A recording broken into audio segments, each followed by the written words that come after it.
Hi, good morning, ladies and gentlemen. Thank you so much for joining our open house today. My name is Max Gorton. I serve as a Senior Assistant Director of Admissions at Hobart and William Smith Colleges. I first want to thank you for your time, and we hope you and your communities are doing well in this challenging and extraordinary time. Today, we're excited to host a conversation surrounding the academics, research, and advising opportunities available at Hobart and William Smith, which being at a liberal arts school is quite expansive and exciting. Today, I'm excited to introduce four wonderful panelists, which include two faculty members and two current Hobart and William Smith students. First, we have with us today Dean Susan Pleiner, who serves the colleges as a Dean for Teaching, Learning and Assessment, Director of the Center for Teaching and Learning, as an Assistant Professor of Education and Social Justice Studies, alongside Professor of Geoscience, Mr. David Finkelstein. And for our two Hobart and William Smith students, we have today William Smith Senior Britta Gonkarovs and Hobart sophomore Matt Newsom. Dean Pleiner, could you please fully introduce yourself? I'd be delighted. Hello, everybody. Happy Saturday morning. I am Susan Pleiner, and I have been at the colleges for, this is my 15th year. And I serve as a dean, and I run the Center for Teaching and Learning, but I also teach in social justice studies. And I teach a first-year seminar, which I'm excited to talk to you all about today, and how that links into our curriculum and our advising. And I also teach education courses. So welcome. Thank you very much. Professor Finkelstein. Hi, Dave Finkelstein, Associate Professor in Geoscience. I've been here for, 7 years. I come from a Research One background, so major universities through the South and Midwest and East Coast. And my goal today is literally to talk about the FSEM that I'm involved with. I'm in a linked course, which means that the students co-enroll in an introductory course and an FSEM together to scaffold and build into a three-dimensional perspective in sciences. I bring my research into my upper level courses and can talk a little bit about summer research opportunities that the students in some cases create themselves. And we just simply sit back and facilitate and watch you guys grow. So welcome to today's forum. Thank you very much, Professor Finkelstein. And Britta. Hi, I'm Britta. I'm from Ithaca, New York, just an hour away from here. I am currently a senior here, and I study biology and geoscience with a minor in environmental studies. I also am involved with helping manage American Society for Microbiology here on campus, and also have been involved in the engineering club. Thank you very much, Britta. And Matt, please.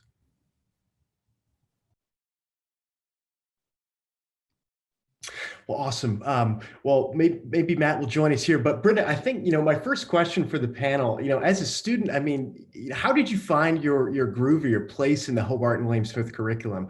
We all know that entering college it can be overwhelming, deciding on that major and minor. And I was wondering if you could just share your experience with that transition. Sure. So I was initially interested in the environmental studies program here. So that was kind of the draw of why I wanted to apply here. So when I got in, I took an ENV 110 class and I enjoyed it a lot. I didn't know if that was certainly I wanted to major in. So I talked to a few professors in the environmental studies department, and my advisor currently that I was taking an FSEM at the time in the geoscience department. And with my interests in like biology and geoscience and kind of that cross-disciplinary sort of majors, I decided that, I'll major in both because both of them seem to encompass my interests. So that's, kind of how I figured out the direction I wanted to take. Awesome. Thank you very much. And I think, the next question I'd like to introduce to the panel is for Dean Pleiner and Professor Finkelstein. I was wondering if you could please talk about the role of the first-year seminar at Hobart and William Smith and its importance for laying the foundation for advising. Dave, did you want to go first, or would you like for me to do that? You can go first. Okay, great. Okay. The first-year seminar program is super exciting. It is a opportunity for all incoming first-year students to have small seminar-type classes that really focus on critical thinking, problem solving, writing, but we do that within an area of interest that the faculty member has. So faculty members create courses that encompass all of those areas, but are part of their passion and interest. So for example, I'm teaching a course and have taught the same course for the last 3 years called Metacognition and Social Justice. And in my course, what we're doing is we're engaging with understanding how we think, where we, how we learn, what motivates us, how we think about our learning. And after we've engaged all of that, we start talking about issues around social justice. We've been focusing on race and racism this semester, and disability oppression, and looking at the intersections of those. But one of the things that is really exciting about teaching a first-year seminar is I get to be their advisor for the first 2 years. So your FSEM faculty member gets to not only teach you for a semester, but also be your advisor for 4 semesters until you decide on your major and minor. And so this past week was advising week, and I'm kind of riding the high of being able to talk individually with each of my students in half-hour sessions. We get to talk about what courses they're taking this semester and what they really love about their courses and what they're finding they're not as interested in.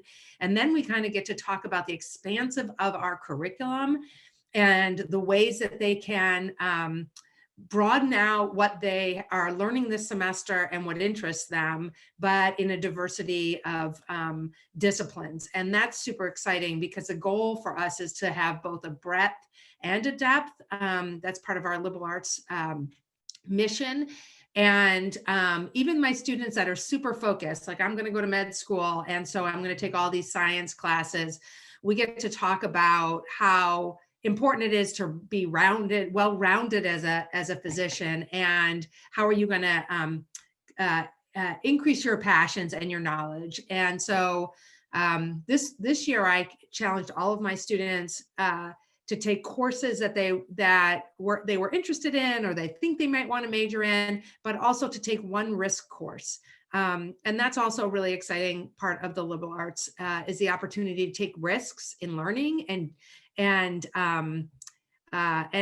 interact with faculty members from disciplines that you know nothing about. So I'm happy to talk more about it, but I want to give David some time. Thank you.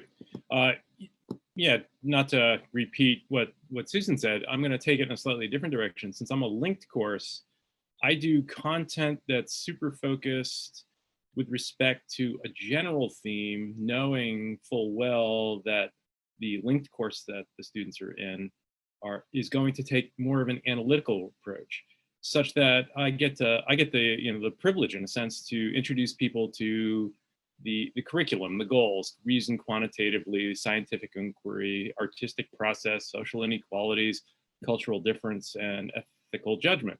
Oh, got it. Years. And one of the neat things about this is I force all of my advisees to basically let go of the constraints of their thinking. And I try to get most of them to pick goal courses, knowing full well that they're so focused in some cases that everything else will fill in naturally. It opens up their curriculum further down the line, such that they can do study abroad if they so desire, or do a double major, whether it's 2 disciplinary majors or creating an interdisciplinary major that's all on their own creation. And it's having that conversation dovetailed in with a slightly focus on water, which is what I teach, and let them grasp the idea that the only bounds that they create are what they're not thinking about, such that then all of a sudden you create a student who is going to take ownership of what they want to do without any real push or drive from anything but themselves. And all of a sudden you see a student who, at the end, when they start to declare, it's in a sense, it's sad because they're leaving the nest, but at the same time, most students come in with a completely different focus than what they leave the nest with. And it's a phenomenal opportunity to watch this growth. And then the door is always open come years 3, 4. That door is open for just catch-up conversations, and it's remarkable that people do want to catch up. Wonderful. Well, thank you both very much. And what's interesting about the Hobart and William Smith curriculum, ladies and gentlemen, is that you have the opportunity to declare a major and a minor up to a year and a half into your academic journey. So you've got this time to explore interests that you know you like, but also learn about other things that perhaps you didn't know that interested you yet. So that's kind of the progression for the first year and a half. And Dean Pliner, I was wondering if you could please talk about the academic support systems available for students at Hobart and William Smith. Sure. I'm going to talk about it in two different ways. One is, of course, the Center for Teaching and Learning, but I'm also going to talk about it in relationship to my first year seminar, because I think we have a model that is actually really exciting. So in my first year seminar, I not only have all my first year students that are taking their first semester here, but I also have 2 sophomores in my class that took my first year seminar last fall. One of whom Litzy Bautista, who I had nominated for the Writing Colleague program, which is a super exciting program for students that want to pursue writing, but working with their peers around writing. And so faculty nominate students that show that potential. And then if they get accepted to the program, they take courses in our writing and rhetoric department, and then they can be placed into courses to support their peers' writing and work with a faculty member.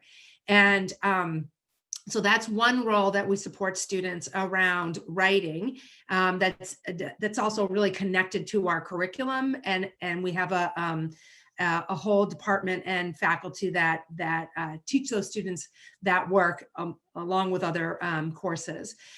The second is I have a first year seminar mentor, an FSEM mentor. And so I chose a student that was in my class last fall, Haley, to be trained by our first year seminar program to be a mentor and support to the students in the class. So both Litzy and Haley come to my class, they prepare for my class, they've taken the class, although it's changed this semester, so they're getting more. But they're there to role model for students about how to engage in discussions. They're there to support the students. They put together a chat list that I am not on so that the students can talk with them about how they're transitioning to college. Litzy works with them. Every paper that they have in my course, they do a draft of, and they meet with Litzy before they write their final draft to submit to me for grading. So it's kind of embedded in my class, but it's also a really great leadership opportunity for students that want to do that kind of work and have that relationship with their faculty members as well. And I do get to meet with them. We meet as a teaching team. Even though I'm the faculty member, I call them my teaching team because they're really teaching students what it means to be engaged in their academics in their first year. So that's how they're embedded in my first year seminar, which I love. But I also oversee the Center for Teaching and Learning. And in the Center for Teaching and Learning, we have academic support for students, for all students. And so we have a teaching fellow program that operates in 12 departments. And those are students that have been nominated or nominated by their faculty members in those departments as being both having promise in their academics in that subject matter, but also their ability to work with others and engage students. And so they're trained, all of our students are trained to work as mentors, and they work as liaisons with their faculty members and with the Center for Teaching and Learning, and it's a paid position, but they're available most every night. I think probably not Friday night, but they're available most every night. And they're open sessions and all students can go. Some departments, the students study, other departments, they're there just to ask particular questions. And that's an exciting model where students get content support using an inquiry-based model where students learn how to ask questions of the material and how to ask the questions that they don't understand, so that that then helps them in their courses asking those questions. So you know how I talked about the writing colleagues? After they're done with their writing colleague placement, we ask for nominations from the writing and rhetoric department for the writing colleagues, and we hire those students as writing fellows, and those are open like a writing center. We have student peer mentors, writing fellows who work with students around their writing. And again, that's an appointment basis. We have study mentors that support the transition to college from high school, and that transition can sometimes be a kind of an eye opener, right? You're in classes 12 hours a week, and then everything else is your responsibility to schedule. So our study mentors work with note-taking strategies, reading strategies, test taking, time management. Let's see. So, and disability services is also in the Center for Teaching and Learning for students that need accommodations to support their learning, so that they have equal access into the classrooms as well. And we support students with disabilities. So all of that is open to all students, and you just need to take advantage of it. Wonderful. Thank you very much, Dean Kleiner. And Britta, my next question is for you. I was wondering if you could please speak to the relationship that students have the opportunity to have between their professors at Hobart and William Smith.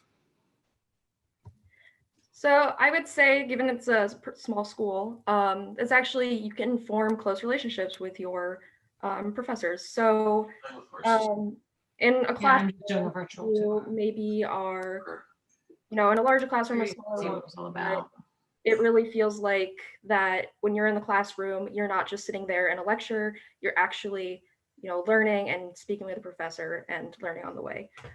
So a lot of times, I know, especially in the geoscience department, a lot of professors' doors are open. So if you ever want to just say hi or, want to have a chat, it's a very open atmosphere, I'd say. Thank you very much. And Professor Finkelstein, I was wondering if you could please share the environment surrounding the research opportunities available for Hobart and William Smith. Yeah, sure. The interesting thing about Hobart and William Smith, and I have to be honest, what attracted me here, besides the fact that my partner was already here, and as she and I have collaborative research together, it's actually the ability to create tailored research situations for just about any student's level and interest. And we have two unique assets here, which in all honesty are truly unique to Hobart and William Smith. It's number one, it's the William Scandling Research Vessel, or what I call a mobile teaching platform. We take our students out onto the lake. Some of our crews, even this semester, with a lot of cleaning and conscientious effort, we're out there for 3 hours collecting data that then we can analyze back in the classroom. And already 2 students have identified themes from their classwork that they want to pursue for the independent research. And this opens up the perspective of independent studies and possible honors work. And we have a unique, not so unique, you see these at a lot of other colleges, but it's the fact that we dovetail things into then our summer research program, whereby we basically create these opportunities are typically created in conjunction with the students, and the students can apply, and then they are essentially receiving a paycheck to afford the food and basically live here over the summer, and basically, for 40 hours a week, engage in the very research that they initiate. Another awesome, hidden asset that I love to death is the Hanley Biopreserve. It's more than 100 acres, something like 60 different little ponds and water bodies. Some are man-made, some are natural.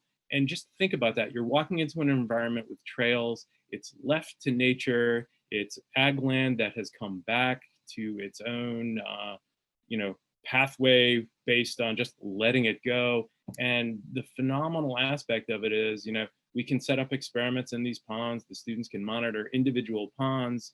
They can monitor a whole series of ponds, but most importantly, it's the space for them to be able to walk, look, think, explore, and that essentially dovetails nicely with both our curriculum and then the individual research opportunities that both faculty and students create for themselves. And that's one of the interesting things, and I'm gonna throw Britta under the bus here. Sorry, Britta.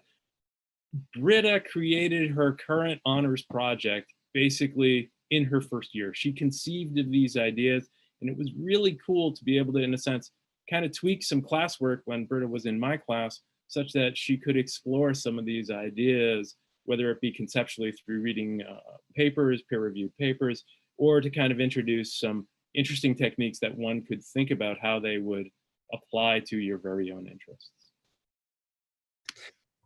Wonderful. Thank you very much. And Dean Pliner, I was wondering if you could please share, in your perspective and experience in higher education, what is unique about a Hobart and William Smith education?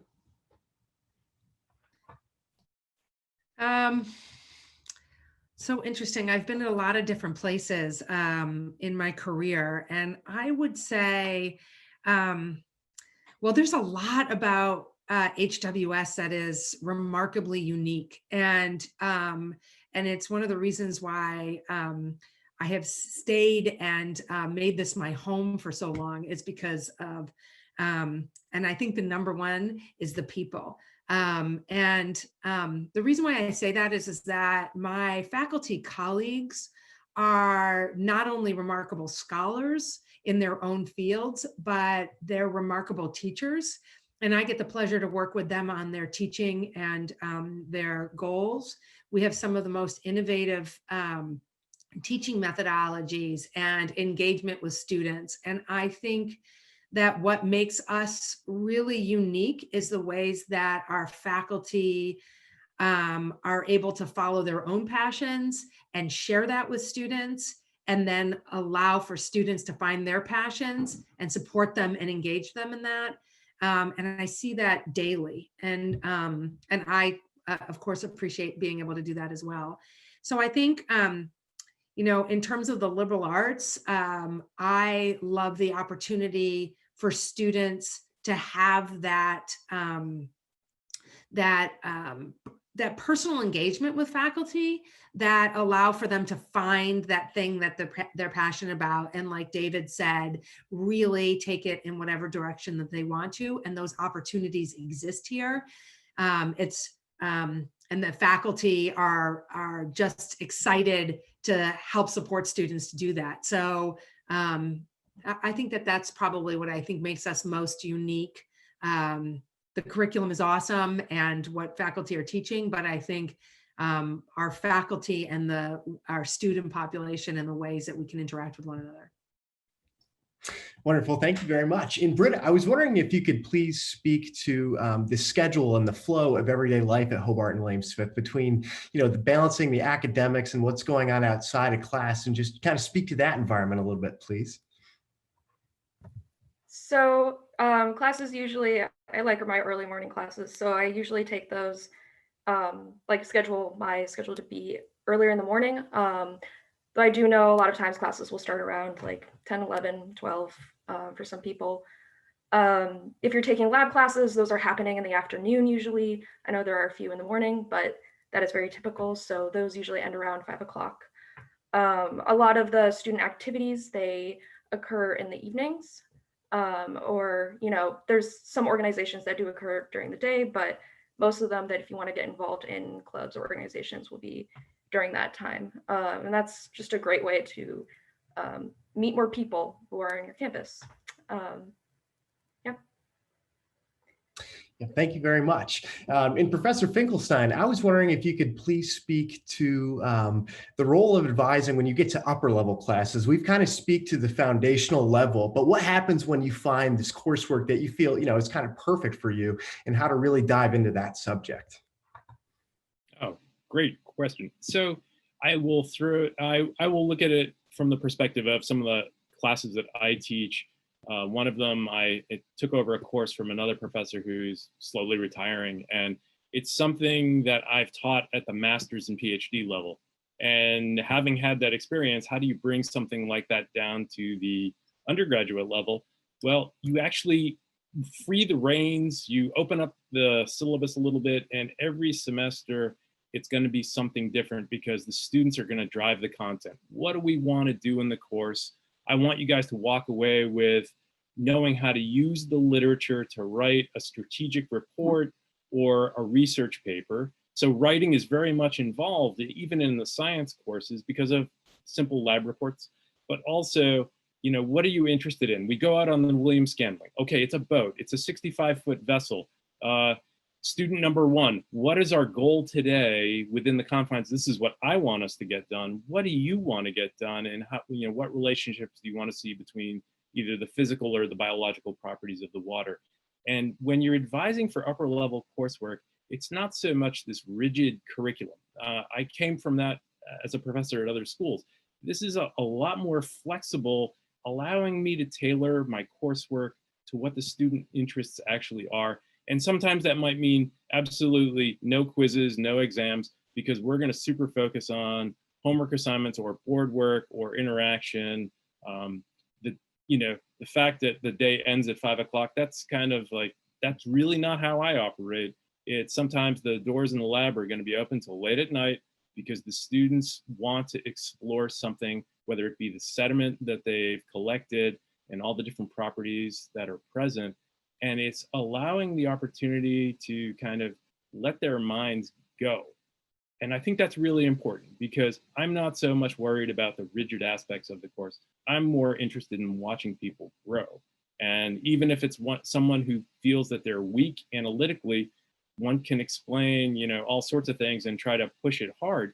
But the aspect of it is, if we collect enough data and a student can use those numbers to construct a reasonable story and tell it well, it's a win-win for everyone because the scaffolding is then in place for that student to have the confidence to move on to another course.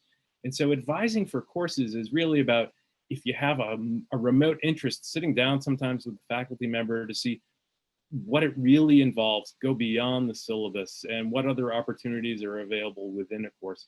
And that's really, you start to have some interesting conversations with students about your very own coursework, and that's student driven. A lot of students will do that given the opportunity. And that's the beauty of what we have here. Wonderful. Thank you so much, Professor Finkelstein. And Dean Pleiner, I was wondering if you could please tell us about how we implement current events into our curriculum. We know that college curriculum is ever evolving, and I wonder if you could please speak to how we talk about current events in our day-to-day. Well, absolutely. I mean, I think there's lots of ways that we talk about current events, and some of that, a lot of that is actually driven by the students, right? And what's of interest. And so those kind of conversations are happening around campus. They're happening within clubs. They're happening, within our organizations on campus as well. I know from my perspective, in my classes, I'm in my FSEM class, I'm teaching about metacognition and social justice. And so what I'm using is the current events constantly. So like I can switch and change my course content to what's happening in the world, because the content itself, the theory that I'm using, and the discourse of the course can be applicable to whatever it is that's happening in the world. So like I'm going to give you an example. Like this semester, for the first time, I'm having students actually find as one of their assignments and their papers and their presentations, they're finding their own interests in what's happening in the world, and they're finding podcasts that actually help inform that, and then they're sharing that information and their interest level and their connection of what's happening, and how people are talking about it to the course content and the theories that we're talking about in class. And that's been remarkable. And so while I'm bringing in current events into my classroom to talk about the theories and the concepts of the class, so are my students. And that's been really great. Last week, we heard about healthcare and inequities in healthcare, and also the Uyghur concentration camps in China. So the diversity was remarkable, and yet students were making those connections to the course content. So I know I'm not the only one that does that. And so it's exciting. And also the faculty like to have those conversations regularly as well. And so my office hours are oftentimes where students are saying, hey, we talked about this in class, but I'm thinking about it in this way. And what's happening? Can you and I talk about what's happening here in current events and help me to make sense of it? And so those are moments I love a lot too. Thank you very much. And Professor Finkelstein, I was wondering if you could please share how Hobart and William Smith has kind of navigated to a virtual curriculum as it's become one of our realities in higher education, how we've addressed that, and what our current environment is, please. Sure. In terms of, the three modalities as it's referred to here, whether it be 100% remote, hybrid, where there's some in class and some out of class, and then actually just in class. I've kind of myself and some faculty here in our department, we decided to do in person because we felt pretty strongly that the college's well thought out plan about the classroom space, number one, cleaning, engaging the students. I mean, they clean their space as they come into the classroom, and going full ahead with our curriculum where we split labs up such that there's an A and a B group in each lab. And then I work with another professor in that lab. So it's not like you have one professor in the lab and each of us has a teaching assistant. So all of a sudden you have two people in a smaller group, socially distancing, to be able to go outside, collect data, do whatever you need to do the analysis. And then if you need extra help, we have our hours remote, or like this afternoon, I have a couple of students coming in because they want more help with a titration in the lab, doing some chemistry, which is very easy to accommodate. The hybrid aspect of it is, so that's kind of a blend of, yeah, it's in person, but the hybrid end of it is for the help or for the office hours. And so more faculty, or not more faculty, but some faculty have the hybrid where, partially in class, partially remote, whereby they might alternate weeks, and the contact time is less. And then the 100% remote, I think there it's been real interesting to watch a colleague of mine kind of navigate from not doing exams, but doing kind of more worksheets and breakout sessions to be able to drive some interesting questions. Students do more papers, and the feedback is interesting because, again, writing fellows is online in terms of getting some help. Math folks are online in terms of getting help. So I think we've created actually an interesting network of both online that is going to go forward into the future, because then you can access it from no matter where you are on campus. In fact, I mean, that's phenomenal.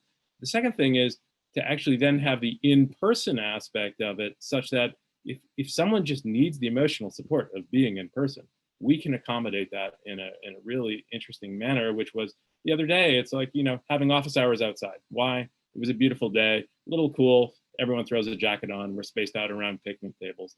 Or office hours outside where, they tried it on the phone. People were remote on the phone, and I'm walking through a soil pit because buildings and grounds, they were like, what do you guys need from us? Hey, if you could open up some soil pits on campus such that we can give our students something that normally we would travel to, but it's too far, so we can see the third dimension downward in the soil, that would be fantastic. Boom, literally a week later it was done. And to be able to then project that online when students need help has been, kind of like, wow, this is actually, teaching three-dimensional. We have water wells on campus, which makes us kind of an interesting campus because, again, we have that third dimension going down. And so we're pulling water out, trying to hold the phone. Now I understand the complexities of doing a selfie, but having a student online on the phone and watching and then telling me what to do, it felt like I was an astronaut and, Earth is telling me what to do. Here's the result. What do you think? Oh, you need to do that test over again. I was like, are you being mean to me? Because, why do I need to do it again? What didn't you like about the result? Oh, well, it was the standard deviation. As I was calculating, it was too far from all the other data.